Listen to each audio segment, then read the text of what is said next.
दोस्तों, भारत निर्वाचन आयोग द्वारा एसआईआर 2026 शुरू कर दिया गया है। विशेष गहन पुनरीक्षण अभियान 2026 शुरू हो चुका है। फेज 1 में विशेष गहन पुनरीक्षण अभियान यानी एसआईआर 2025 बिहार में शुरू किया गया, जो 0 अपील के साथ उसे पूरा कर लिया गया। इसी को देखते हुए फेज 2 में 12 ऐसे राज्य और केंद्र शासित प्रदेश है जिसमें एसआईआर 2026 की प्रक्रिया शुरू हो चुकी है। विशेष गहन पुनरीक्षण अभियान शुरू हो चुका है। भारत निर्वाचन आयोग द्वारा यह कहा जाता है कि शुद्ध मतदाता सूची ही सशक्त लोकतंत्र का आधार होगा। इसलिए एक फाइनल जो आपका शुद्ध मतदाता सूची है वो इनके तरफ से जारी किया जाएगा एसआईआर प्रक्रिया के बाद, क्योंकि बिहार में आपने देखा एसआईआर 2025 को पूरा किया गया, उसके बाद यहां पर एसआईआर फाइनल रोल जारी कर दिया गया और इस फाइनल रोल यानी इस मतदाता सूची में जिनका भी नाम होगा वही वोट देने का अधिकार रखते हैं और जिनका नाम कट गया वो गया। फिर से अगर जुड़वाना चाहते हैं तो वो प्रूफ देकर जुड़वा सकते हैं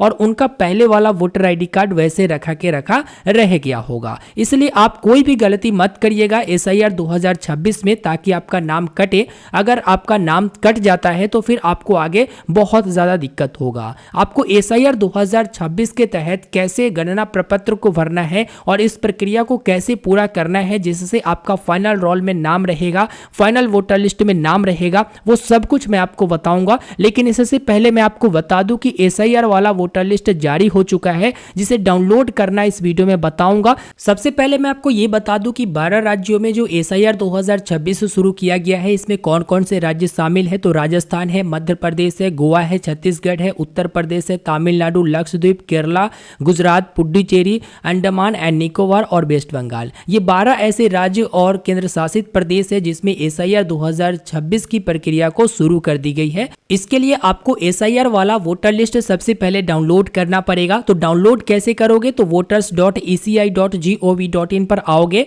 आने के बाद सर्विसेज वाला ऑप्शन में आपको एसआईआर 2026 लिखा हुआ मिलेगा, जहां पर search your name in last SIR वाला ऑप्शन मिलेगा, इस पर आपको क्लिक करना है। उसके बाद आपको अपना राज्य को चुन लेना है, जो भी आपका राज्य है वो राज्य आप यहां से चुन लेंगे। फॉर एग्जाम्पल उत्तर प्रदेश है तो उत्तर प्रदेश को आप चुन लेंगे। तो आप अपने राज्य को यहां पर चुनकर व्यू वाले ऑप्शन पर क्लिक करेंगे। अब व्यू वाले ऑप्शन पर क्लिक करने के बाद आपके राज्य का जो पोर्टल होगा वो यहां पर खुल जाएगा। खुलने के बाद देखिए उत्तर प्रदेश में 2003 में एसआईआर की प्रक्रिया को पूरा किया गया था। यहां पर एसआईआर जो हुआ था 2003 में हुआ था, उसी अनुसार से यहां पर लिस्ट वोटर लिस्ट आ जाएगा। तो सबसे पहले आपको जिला चुनना है, जो 2003 के समय का जो आपका जिला था वो जिला आप यहां पर चुन लेंगे। उसके बाद आपको अपना असेंबली चुन लेना है, जो भी आपका असेंबली होगा वो यहां पर आप असेंबली चुन लेंगे। असेंबली चुनने के बाद शो ऑप्शन पर आप क्लिक करेंगे। शो ऑप्शन पर क्लिक करने के बाद देखिए आपके सामने असेंबली नंबर आ जाएगा। इसके बाद पार्ट नंबर आ जाएगा, पोलिंग स्टेशन जो उस समय का था वो जहां पर मतदान केंद्र था वो आपको दिख जाएगा। वैसे नेक्स्ट कर करके आप देख भी सकते हो, और भी रहेगा तो ठीक है। इस तरह से 234 रिकॉर्ड है। अब यहां पर बगल में आपको डाउनलोड लिंक दिया हुआ है। जैसे मान लो कि आपका ये है, ठीक है, यहां पर आप देखोगे तो असेंबली रहेगा, उसके बाद पार्ट नंबर रहेगा, उसके बाद मतदान केंद्र का नाम भी रहता है, नंबर भी रहता है। तो मान लो कि ये है, तो आप यहां पर डाउनलोड ऑप्शन पर क्लिक करोगे। एक कैप्चा आपके सामने आएगा, ये इस कैप्चा को आपको फिलअप करना होगा। कैप्चा फिलअप करने के बाद सबमिट ऑप्शन पर क्लिक करना होगा। अब ये जो लिस्ट है वो डाउनलोड हो जाएगा सक्सेसफुल। डाउनलोड होने के बाद आपको इसे ओपन कर लेना है। कुछ इस प्रकार से ये ओपन हो जाता है। ओपन होने के बाद देखिए यहाँ पर विधानसभा क्षेत्र संख्या, जो ये जरूरी है आप इसे नोट करके रखिएगा, यहाँ पर दिया हुआ रहता है, ठीक है। लोकसभा क्षेत्र संख्या भी यहाँ पर रहता है, उसका नाम भी रहता है, और भाग संख्या भी यहाँ पर रहता है। ये सब आपको जरूरी रहेगा जब आप गणना प्रपत्र को भरते हैं एसआईआर 2026 के तहत। और यहाँ पर पूरा की पूरा डिटेल आ जाता है, मतदान केंद्र आ जाता है, गांव का नाम आ जाता है, जिला आ जाता है, तहसील आ जाता है, ये सारे के सारे डिटेल इसमें मौजूद रहती हैं। अब यहाँ पर जस्ट आप और स्लाइड करोगे तो यहाँ पर पूरा वोटर लिस्ट आ जाता है। इस वोटर लिस्ट में आपको देखना है कि आपका नाम कहां पर है। आप खुद ये जान सकते हो कि 2002 और 2003 वाला में आपका नाम था या फिर नहीं था। अगर आपका नाम था तो आप यहां पर सर्च कर सकते हो। अब मान लीजिए कि आपका नाम 2002 या फिर 2003 में जो एसआईआर हुआ उसमें नाम है, तो देखो जब भी आप गणना प्रपत्र भरने जाओगे वहां पर नीचे में आपको 3 ऑप्शन मिलता है। तो सबसे ऊपर वाला ऑप्शन पर आपको टिक करना है कि हाँ आपका लास्ट एसआईआर में नाम है, और वही टिक करके आप गणना प्रपत्र को को भरोगे, इसके साथ कोई भी आपको डॉक्यूमेंट नहीं देना है। अब मान लीजिए कि आपका नाम एसआईआर लास्ट वाला जो एसआईआर 2002 और 2003 में हुआ उसमें नाम नहीं है, तब क्या करेंगे? तो दूसरा नंबर ऑप्शन आप देखोगे, इसमें लिखा हुआ है कि आपका नाम नहीं है, आपके पिताजी का नाम है लास्ट वाला एसआईआर में, तो आप यहां पर दे सकते हो। अगर आपके माताजी का नाम है तो आप दे सकते हो। अगर माताजी और पिताजी का नहीं है, मान लो कि दादी का नाम है तो दादी का दे सकते हो। अगर मान लो कि आपके दादाजी का नाम है तो दादाजी का दे सकते हो। चाहे वो जीवित रहे या मृत रहे उससे मतलब नहीं है, नाम है तो आप वहां पर दे सकते हो। तो इस वोटर लिस्ट में आप फाइंड कर लोगे कि हाँ आपके माताजी का नाम है या फिर नहीं, पिताजी का है या फिर नहीं, या आपका नाम है या फिर नहीं, या आपके दादाजी या दादी का नाम है या फिर नहीं, आपके रिलेटिव का नाम है या फिर नहीं, ये आप इस लिस्ट में फाइंड कर लोगे। अब मान लीजिए कि यहाँ पर आपको नाम मिल गया जो आपके माताजी का है या पिताजी का है या दादा का है या दादी का है, तो आपको इसमें नोट क्या करना है उसे आप ध्यान दीजिएगा। यहाँ पर सबसे पहले तो अनुभाग यानी क्रम संख्या आपको नोट कर लेना है, ठीक है।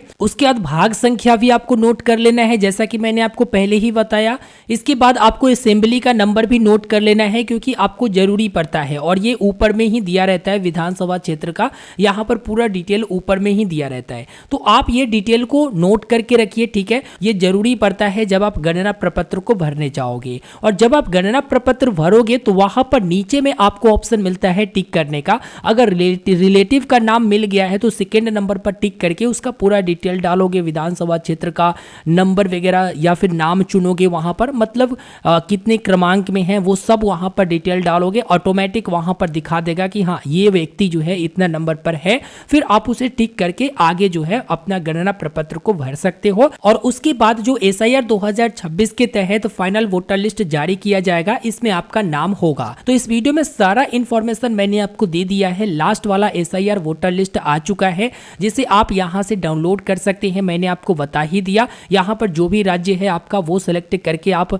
यहां से अपना देख सकते हो और उसे डाउनलोड कर सकते हो। फॉर एग्जांपल वेस्ट बंगाल है तो वेस्ट बंगाल में लास्ट वाला एसआईआर 2002 में हुआ था और उसी का फाइनल वोटर लिस्ट आपके सामने आ जाएगा। फिर यहाँ पर असेंबली वगैरह चुनकर, डिस्ट्रिक्ट वगैरह चुनकर, पोलिंग वाला जो जगह था यानी बूथ था आपका जहाँ पर वोट आप देते थे, मतदान केंद्र था, वो सिलेक्ट करके आप फाइनल रोल को डाउनलोड कर लेंगे, अपना नाम ढूंढ लेंगे। किसी प्रकार की दिक्कत होती है तो 1950 टोल फ्री नंबर है, आप यहाँ पर डायरेक्ट संपर्क कर सकते हैं, कोई दिक्कत परेशानी आपको नहीं होगा। तो इस वीडियो में सारा इंफॉर्मेशन मैंने आपको दे दिया है। आशा है, उम्मीद करता हूँ वीडियो को आप लाइक कर दिए होंगे और चैनल को सब्सक्राइब भी कर लिए होंगे, क्योंकि बहुत लोग वीडियो देखते हैं लेकिन चैनल को सब्सक्राइब नहीं करते हैं। मैं आपको याद दिलाते रहता हूं, चैनल को सब्सक्राइब कर लीजिए ताकि आप ही को फायदा होगा। आगे किसी भी प्रकार की दिक्कत होती है तो मैं उस पर वीडियो जरूर बनाता हूं। बस आप लोग वीडियो के नीचे कमेंट कर दीजिएगा, आपके समस्या का समाधान करने के लिए मैं हमेशा तत्पर रहता हूं, हमेशा तैयार रहता हूं। जितना हो सकता है मैं आप सभी तक जानकारी पहुंचा पाता हूं और आप सभी के समस्या को दूर कर पाता हूं। और हाँ, वीडियो के अंत में ये बताना चाहूंगा कि कैसे आप गणना प्रपत्र को ऑनलाइन भरेंगे, इसके ऊपर डिटेल में वीडियो दे चुका हूं। आप वीडियो नहीं देखे होंगे तो लिंक वीडियो के डिस्क्रिप्शन में मिल जाएगा, देख लीजिएगा।